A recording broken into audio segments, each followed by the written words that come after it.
Bienvenue à tous et merci d'être avec nous si vous nous rejoignez sur Ondou TV. Voici les titres. L'homme du coup d'État du 22 mars 2012, Amadou Haya Sanoko, et ses co-accusés étaient attendus ce matin à la barre de la cour d'assises. Le président de la FIFA, Gianni Infantino, est arrivé ce matin à Bamako pour une courte visite et a profité pour faire une séance de travail avec les membres du comité exécutif de la FEMAFOOT.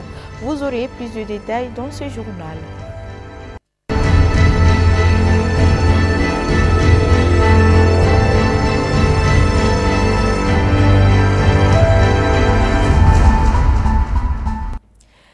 Une fois de plus, bonsoir à tous et merci d'être au rendez-vous. Comme annoncé à l'instant, ils sont accusés de l'assassinat de 21 bérets rouges lors du coup d'État de 2012 qui a renversé le régime d'ATT. Amadou Haya Sanoko et ses co-accusés étaient attendus ce matin à la cour d'appel de Bamako pour être fixés sur leur sort. Que s'est-il passé à la cour d'assises de Bamako? Mamadou Sékou Traoré et Aboubakar Traoré étaient sur place. Suivons. Auteur principal du coup d'État 2012 qui a renversé le pouvoir d'Amadou Toumani Touré, Amadou Haya Sanoko et ses co-accusés devraient être jugés ce matin à la cour d'assises de Bamako pour l'assassinat de 21 bérets rouges qui ont été retrouvés morts dans une fosse commune à Dio, dans le cercle de Kati. Comme beaucoup de gens s'y attendaient déjà, la première session de ce procès a été renvoyée par des raisons liées à l'absence des magistrats. L'un des avocats de l'ex-putschiste Amadou Haya Sanoko donne son avis sur le renvoi de ce procès. L'audience vient d'être renvoyée à la date du 11, à la convenance de la Cour. Pourquoi? Parce qu'ils trouvent que beaucoup de magistrats sont empêchés, ils sont mutés, ils ne peuvent pas connaître cette affaire, donc l'affaire est envoyée au 11. J'ai dit que c'est des juges incompétents qui ne peuvent pas connaître cette affaire parce qu'ils sont mutés. Les avocats de la défense restent toujours déterminés pour la libération de leurs clients, malgré ce nouveau renvoi. La force de l'avocat, c'est la patience. Nous sommes patients, nous attendons. Quand les lois sont faites, elles sont appelées à être appliquées. Donc nous allons le faire.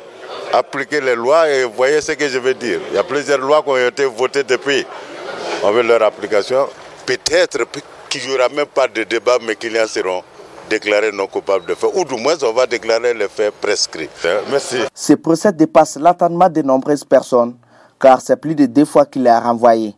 La première session de ce procès est reprogrammée pour le 11 mars prochain. Il faut noter que les familles des victimes et leurs avocats n'étaient pas présents ce matin à la cour d'appel de Bamako. Par conséquent, cette affaire est très loin de son épilogue. Le mariage est un acte par lequel deux individus qui s'aiment s'unissent pour la vie. On dit qu'ils font alliance pour le meilleur et pour le pire, d'où le terme d'alliance de mariage pour désigner les bagues de mariage que les mariés s'échangent le jour de leurs noces. Plus de détails dans ce reportage de Ramatou Haïdara et Ibrahima Souf. L'alliance possède à la fois une signification d'amour, mais aussi et surtout de fidélité et de respect de la parole donnée. La bague est également choisie pour symbole d'un amour infini, car ce bijou a la forme d'un cercle sans début ni fin. Durant le Moyen-Âge, l'anneau de mariage était porté à la main droite. Ce n'est qu'entre le XVIe et le XVIIe siècle que l'on a commencé à porter la bague de mariage à l'annulaire gauche. Selon une légende égyptienne, l'annulaire gauche dispose d'une veine qui est directement liée au cœur. C'est pourquoi l'alliance de mariage est placée à ce doigt de la main gauche. Tout d'abord, l'alliance n'était pas dans nos traditions. C'est quelque chose qu'on a connu à travers l'extérieur, surtout les Blancs. Donc c'est les chrétiens généralement qui utilisent dans les alliances. Donc l'alliance, ça veut dire généralement être fidèle à une seule personne.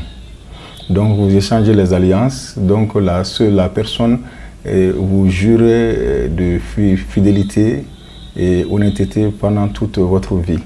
Donc il n'y a pas lieu de vous séparer tant que cette alliance existe jusqu'à la mort. Cependant, s'échanger des alliances n'a aucune obligation traditionnelle chez nous. Ce n'est pas une obligation, mais récemment, nous avons constaté que tous les jeunes couples l'utilisent maintenant.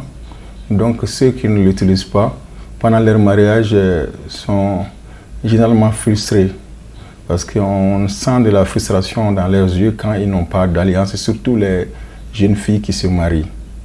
Alors que moi, j'ai l'habitude de dire généralement pendant le mariage que les alliances, ce n'est pas une obligation. C'est vrai, c'est une très bonne chose, mais ce n'est pas de chez nous. Les alliances ne sont pas de chez nous. Il ne faut pas qu'ils soient frustrés à cause des alliances, parce que le jour de leur mariage, s'ils arrivent à avoir les alliances, c'est bien, surtout qu'il y a des alliances qui coûtent excessivement cher.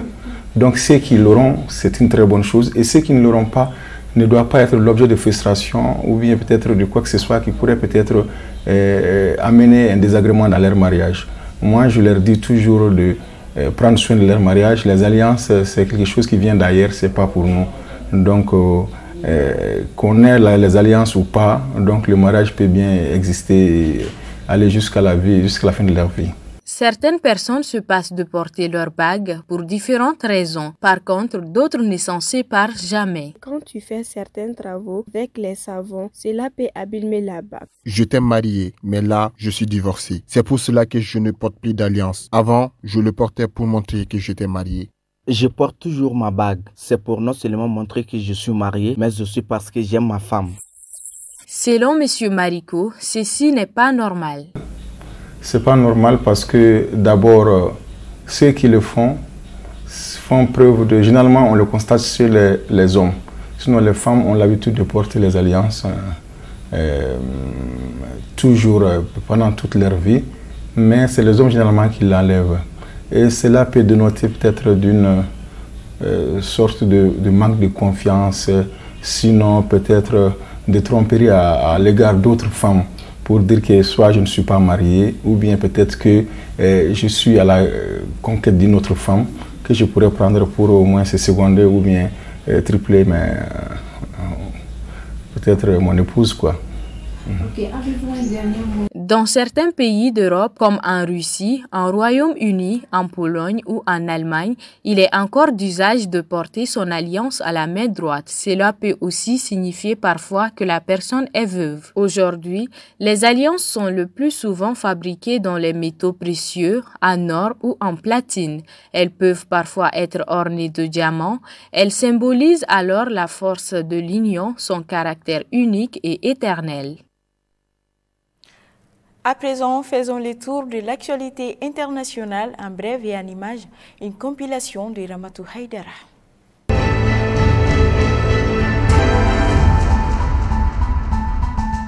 Covid-19, les Européens entament un sommet en ordre dispersé. Un sommet européen des chefs d'État et de gouvernement des 27 se tient ce jeudi 25 février et jusqu'à vendredi en visioconférence avec un menu qui ne change pas, la pandémie de Covid-19. Mieux coordonner la lutte contre la maladie, booster la campagne vaccinale. Mais une fois n'est pas coutume, les Européens se présentent devant le Conseil en ordre dispersé.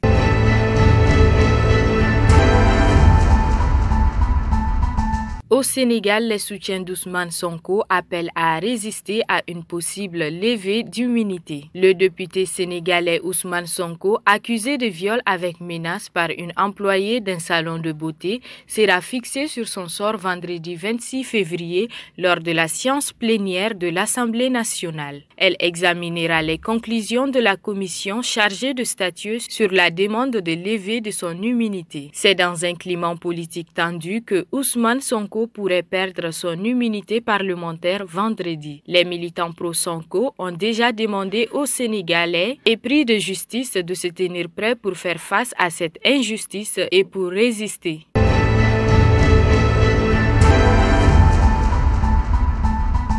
Présidentielle américaine, les dirigeants du Golfe optent pour Donald Trump. C'est un événement qui passionne le monde entier. Chaque pays regarde en effet l'élection présidentielle américaine à travers son propre prisme et espère que son candidat privilégié l'emporte. Dans la région du Golfe, les dirigeants semblent avoir opté pour Donald Trump. Les pays du Golfe semblent d'ailleurs avoir leur préférence. Une réélection de Donald Trump serait en effet privilégiée par les dirigeants, en particulier en Arabie Saoudite, aux Émirats Arabes Unis et à Bayern, où le voisin iranien est comme une menace.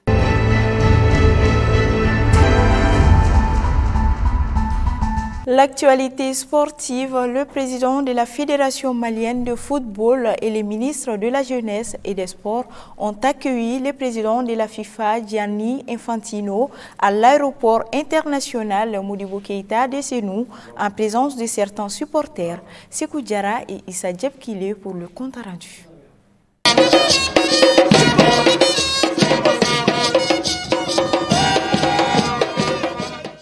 Il est 11h46 ici à l'aéroport international Modibo Keïta de Sénou. Le jet privé de la marque A7 CGD s'est posé sur la piste. À son bord, le président de la FIFA, Gianni Infantino, et sa délégation ont foulé sur le sol malien pour la première fois. Le président de la Fédération malienne de football, le ministre de la Jeunesse et des Sports et quelques supporters des Aigles l'ont accueilli pour lui souhaiter la bienvenue. C'est un sentiment de fierté, c'est un sentiment de fierté pour nous-mêmes, mais aussi pour tout le peuple malien qui doit être fier d'avoir reçu l'un des monuments du football mondial. Donc j'espère que tous les Maliens seront heureux comme nous. De l'aéroport, le président de la FIFA et la délégation ont pris la direction des Koulouba pour rencontrer dans un premier temps le président de la transition. Ensuite, il a rencontré les membres de la FEMA Foot dans l'enceinte de la Fédération malienne de football pour une séance de travail. Dans la salle, Infantino et sa délégation ont tous reçu des cadeaux de la part du président Mamadou Touré. Donner de l'espoir, pour donner de la joie au peuple malien, qui est le peuple de football, vous êtes des gens de football. On doit unir avec le football, on doit rassembler avec le football, on doit travailler avec le football. Et on est là pour ça. Je suis très heureux. On va encore avoir l'occasion cette journée de parler de ça, des projets concrets qu'on passe ici. Merci déjà pour l'accueil chaleureux. Merci. À noter que Gianni Infantino a été ensuite reçu par le ministre de la Jeunesse et des Sports à la primature. Et pour finir, il retournera à l'aéroport pour la pose de la première pierre du centre technique. Focus santé, le cancer de la prostate est une anomalie de la glande et qui nécessite un diagnostic médical. La maladie de la prostate non soignée rend l'homme infertile et lui cause un dysfonctionnement érectile. Korotoumou Koulibaly pour les détails. Le cancer de la prostate, un cancer fréquent touchant la prostate, une glande de l'appareil reproducteur de l'homme, se développe à partir des tissus de la prostate quand des cellules y mutent et se multiplient de façon incontrôlée. Le cancer de la prostate, c'est une prolifération de cellules tumorales à l'intérieur de la prostate. De passage, je rappelle à la population que tout le monde a une prostate. Tout le monde a une prostate. On est avec une prostate. Si je dis tout le monde, tous les hommes. Tous les hommes naissent avec une prostate parce que souvent quand nous avons des malades et on parle de prostate, donc ils pensent directement au cancer de la prostate. Alors qu'il y a différentes pathologies qui peuvent concerner la prostate. Les symptômes de la prostate sont des difficultés pour uriner, même si parfois peut-être asymptomatiques. Les symptômes ils sont moindres par rapport au cancer de la prostate. Parce que le cancer de la prostate, c'est une maladie qui évolue à bas bruit, à très bas bruit. C'est pour ça qu'on dit généralement qu'il faut aller chercher le cancer de la prostate. Il faut aller chercher. C'est pour ça qu'on dit à la population, à partir d'un certain âge, de consulter régulièrement un neurologue. D'abord, c'est quoi? C'est un dosage du PSA, qui est l'antigène spécifique de la prostate.